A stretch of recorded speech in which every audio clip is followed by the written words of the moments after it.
Hey everybody, Jason Pound with Jericho Pound Realty Group. We are a real estate team with Keller Williams, Mullenix, in Norman, Oklahoma, servicing the entire metro area.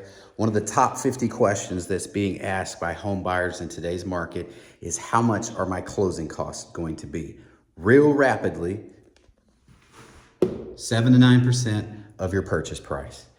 That's just a quick rule of thumb. I am now going to go into the details and explain how I arrived at that number. We're going to be using the price of $300,000 because that hovers around the Oklahoma City average for this year. The average has hovered around 290 to 315. So 300 is some quick, easy math. If you break out your calculator and do 300,000 times 10%, that puts you needing around $30,000 to purchase a house.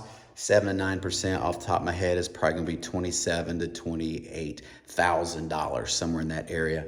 I have a detailed sheet over here that we're gonna look at in a moment.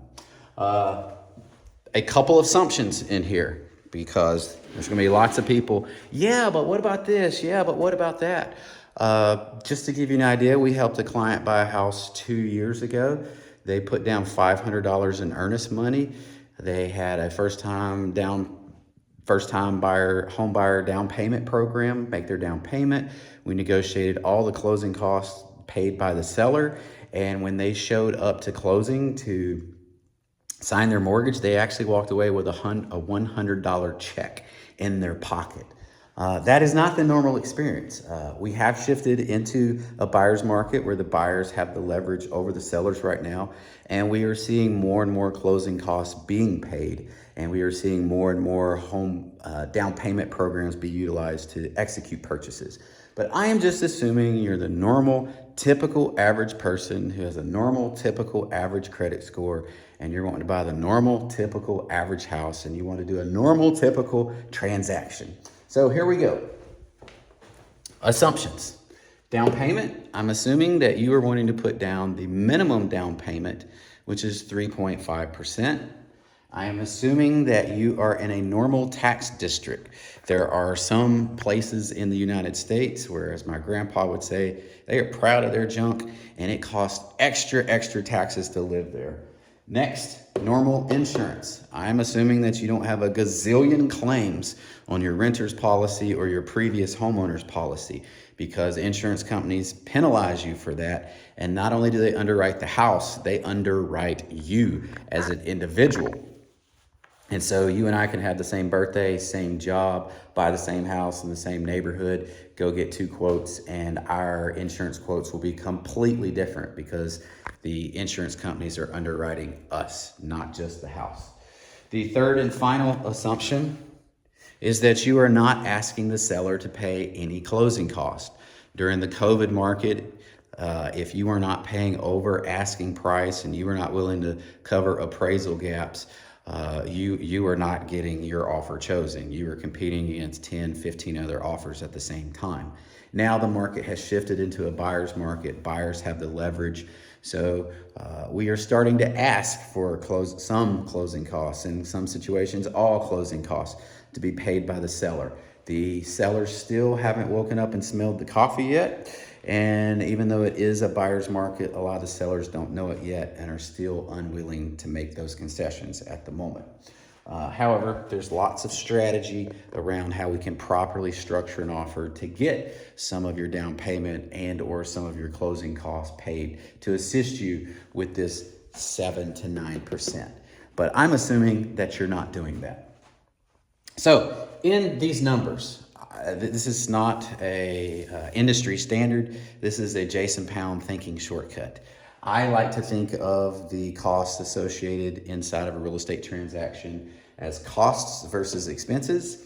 And in cost world, there's fixed costs and there's variable cost. When it comes to your fixed costs, there are things that are going to be the same price no matter what price point you are buying in. And then there are variable costs that are going to go up and down with your price point. So for example, insurance and taxes are going to be more expensive on a $1 million house than they will be on a $300,000 house. If you have a gazillion claims on your claims history, you're going to pay more to insure this than I might, because I don't have as big of a claim history as that. So realize there are fixed costs and there are variable costs, but you are paying people for their time. And typically, these costs are not negotiable. The only way to change those costs is to change the vendor that you're using. You might change lender, you might change insurance company, you might change real estate agent, you might change title company, but no matter who you go with, you are going to pay somebody for their time, because in America, we're capitalists and we don't work for free. Finally, you have out-of-pocket expenses. I like to separate the out-of-pocket expenses because while they are part of the total calculus that you need to do to find out how much money you need to have saved up to execute a transaction, these costs typically can be paid at closing, at the day of the closing table. But these things called out-of-pocket expenses, they have to be paid in real time. And I wanted to go over a few of these out-of-pocket expenses that are going to be paid in real time. The first one is called earnest money. It's like a layaway down payment. When you go under contract on a house, a lot of sellers, at least the sellers that I utilize, or the sellers that I represent, we are going to ask for earnest money to show us that you are serious about closing this contract. I forget what the latest data is, but I think it was up around a third of homes that go under contract for sale are not reaching the closing table for one reason or another. So sellers are pretty skittish if you're not bringing earnest money to the table. All earnest money says is, I'm serious about this transaction, and if I back out for a reason that's not allowed in the contract, you get to keep my earnest money. So what happens to the earnest money? It's an out-of-pocket expense that's paid in real time. 3 days after you go under contract on a $300,000 house, you have to deposit $3,000 into a trust account. And it will just sit there until closing day. And then on closing day, you get all of that money back and you're allowed to put it towards your fixed costs and your variable costs. So it's not money you lose. It's money that you're putting up in good faith and saying, I intend to close on this contract and I have the funds to close on this contract. Another out-of-pocket expense is an appraisal. A bank is not willing to lend money on a property until an appraiser looks at it and tells them what it's worth. Then they're willing to lend some money. Well, those appraisers are not willing to wait until closing because they know that the transaction may or may not close. And the moment you're not going to close on a transaction, they're probably never going to see their money from you. So instead, they charge up front for their time. Another out-of-pocket expense are the inspections. You're going to want to have the roof looked at. You're going to want to have the foundation looked at. You're going to want to have the HVAC and the electrical system looked at. You want to have the well and the septic looked at. You want to make sure that you're not buying a lemon. Just like you wouldn't buy a used car without having your favorite mechanic look at it, you're not going to buy a house without having some professionals look over it. And for, depending on the situation, anywhere from $400 to $700, you can get a house gone over with a fine-tooth comb pretty well and feel pretty comfortable that you are about to buy a lemon and you need to back out of this transaction, or hey, this place isn't a lemon. Let's proceed forward with this one.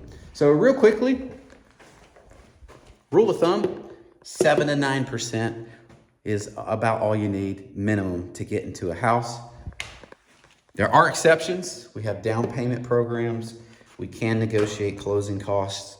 But realize there are consequences for doing that. You are going to pay one way or you're going to pay the other. So you can save up the money or you can negotiate the funds. But either way, you're the buyer. You're the one that's going to be paying.